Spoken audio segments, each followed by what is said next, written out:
considered the incarnation of the decolonization of Africa. Patrice Lumumba, as the first Prime Minister of the new state Congo, the charismatic young politician sharply attacks the former colonial power Belgium, demands a distribution of wealth and becomes a symbol of hope for the locals with his black nationalism, but then he makes a fatal mistake. How did it all begin? Lumumba was born on 2nd July 1925 in a small village as Isaye Tasumbu Tavosa.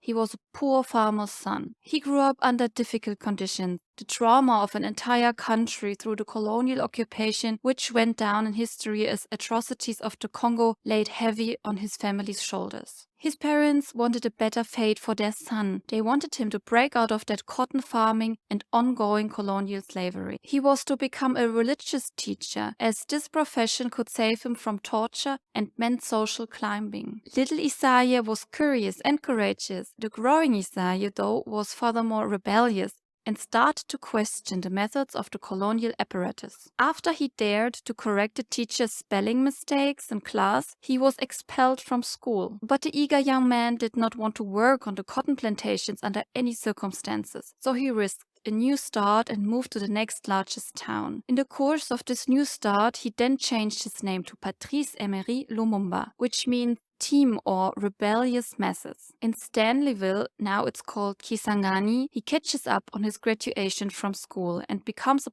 postal clerk and continues his journey in the capital Leopoldville, named after the Belgian King Leopold II, which is now called Kinshasa. His joy about his social climbing lasts only a short time, because he notices that his Belgian colleagues get twice his salary for the same work. To draw attention to the injustice, he starts writing critical articles. The whites in the Belgian Congo had all the privileges. Next to them, there was a small class of educated Congolese, which were promised some of these privileges. For example, visiting public institutions, walking after dark, buying alcoholic drinks, or better treatment in hospitals, etc. But you didn't just get these privileges easily when you're not white. What did you have to do to get these as a Congolese? The requirements were a certain level of education, adherence to Christianity, and the acquisition of the official title évolué, which translates to civilized. For this, applicants had to undergo a strict and humiliating qualification test. This consisted of a visitor coming by one day unannounced who examined the house and residence for a number of characteristics, such as monogamy, cleanliness in the house, short hairstyle, wearing iron clothes, pants, and polished shoes, eating with cutlery, using the toilet, and most importantly, always having a handkerchief. As a final test, the mindset of the applicant was put under the microscope. It was precisely because of this attitude test that Lumumba initially failed the exam, as he was reading books on politics, history, and the colonies in Africa. This seemed suspicious to the examiners. However, he was awarded the title at the second attempt and was now part of a very small circle. In 1956, it became public that Lumumba had withheld money from the post office's coffers. His justification: have I done anything other than take back a little of the money the Belgians stole from the Congo? This clear criticism startled and set in motion political consciousness raising. They put him in prison for a year. Right after his release, he joins the resistance against colonial oppression and is one of the founding members of the Mouvement National Congolais. His charisma quickly makes him the central figure of the Congolese independence movement. He demands a free, undivided Congo without any artificial borders between the tribes. What happened then? The Belgian colonial power soon fears for the loss of its cash cow, the Congo region, and reacts by arresting Lumumba again. Here, he is tortured for months and released in January 1960, but they were unable to break him. When his party wins the parliamentary elections on 25 May 1960, fear spreads through the European upper class. They must prevent Lumumba as prime minister at all costs.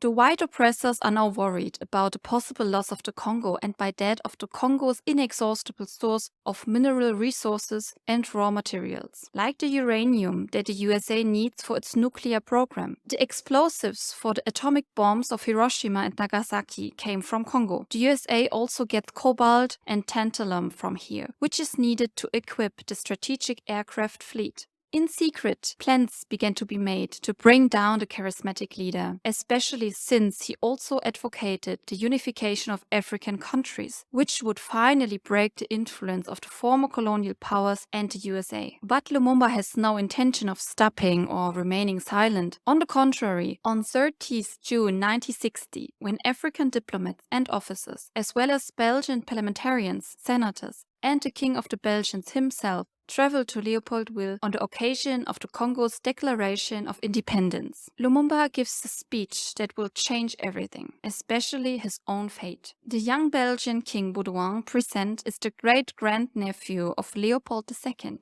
the monarch to whom the entire territory of the Congo was given as a private property in 1884. He was the originator of the Congo atrocities. A brief note on this. In his efforts to bring civilization and Christianity to Central Africa, he literally walks over corpses and is thus responsible for one of the greatest crimes in history. Between 1880 and 1920, white invaders kill an estimated 10 million people in the name of the Belgian crown, greedy for the riches of Africa. In 1885, Leopold II declared himself absolute ruler of the Free State of Congo. He never enters the country himself, but sends his troops to bring light into the so-called heart of darkness. Leopold's crusaders appoint themselves lords over life and death. Sadists in particular are drawn to the Congo. Here they can live a life they could never afford in Europe, and at the same time live out their fantasies of great power and violence. Anyone who disobeys them is beaten with the chicotte, a whip made of hippo skin, hung upside down from palm trees or slowly roasted to death over fire. They enslave the Congolese and justify this with the white man's right and the reasoning that these people are rather cattle, uncivilized, raw and inferior. After the Belgian crown gave the Free State from royal private ownership into the hands of the Belgian state in 1998, the Congo was no longer the same. The genocide claimed the lives of half of all the natives within around 40 years, leaving behind a country traumatized for decades,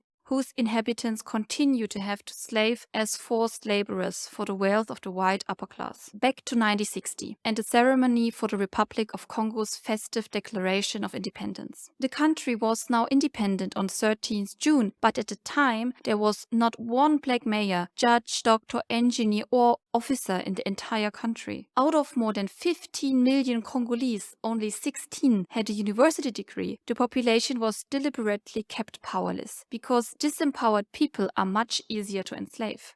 And although there are no racial laws here like in South Africa, the Congo functions exactly like an apartheid state. The young Belgian king Baudouin now gives the Congolese the gift of independence on this day. Only a few months before, the Belgians had granted themselves an independent Republic of Congo by force of arms, and 500 people died during the demonstration. But to keep up the appearance, the Belgian government invited the most important representatives of the Congo a few months earlier to discuss the independence aspiration. Lumumba was explicitly not invited because they feared his influence and he was in prison anyway for calling for protests. But the Congolese politicians present in Brussels refused to negotiate without Lumumba, so he is flown in at short notice. But they can hardly hide the traces of torture. But once again, they could not take away Lumumba's fighting spirit. He continues to demand Congo's independence explicitly without any interference from Belgium. The Belgian Minister for African Affairs reacted by saying, "The man who must be eliminated is Lumumba." The following elections declare his party the winner. He enters into a coalition with Kasavubu. The latter becomes president and Lumumba prime minister. And so Belgium hopes that with the moderate Kasavubu at its side, Lumumba would continue to grant Belgium influence. But no such luck. After the Belgian king's speech on the 30th June 1960, Kasavubu steps up to the microphone and dutifully thanks Belgium for this gift of independence. This should have been the end of the ceremonial part. What nobody expected was that Lumumba would now go to the podium. No more speeches were planned, but those present remained seated. They wanted to hear what he has to say, and what follows is one of the great speeches in history. It makes him one of the freedom heroes of the 20th century. But at the same time, he signs his death warrant. Demonstratively, he addresses the Congolese present and not the Belgians. Nous avons connu les ironies, les insultes, les coups que nous devions subir matin, midi et soir, parce que nous étions des nègres. Qui oubliera qu'à un noir, on disait tu, non certes comme à un ami, mais parce que les voix honorables étaient réservées pour celles blancs. Nous avons connu que notre fils spoliés, au nom des textes prétendument légaux, qui ne faisaient que reconnaître les droits du plus fort. Nous avons connu que la loi n'était jamais la même, selon qu'il s'agissait d'un blanc ou d'un noir, accommodante pour les uns, cruelle et inhumaine pour les autres. Nous avons connu les souffrances atroces des relégués pour opinion politique ou croyances religieuses. Exilés dans leur propre patrie, leur sort était vraiment pire que la mort elle-même. Nous avons connu qu'il y avait dans les villes des maisons magnifiques pour les blancs et des paillotes croulantes pour les noirs. Que les noirs n'étaient admis dans les cinémas, ni dans les restaurants, ni dans les magasins européens. Que les noirs voyageaient à même la coque de péniche, au pied du blanc dans sa cabine de luxe. Qui oubliera enfin les fusillades où périrent tant de nos frères. Les cachons furent brutalement jetés, ceux qui ne voulaient plus se soumettre au régime d'injustice, d'oppression et d'exploitation.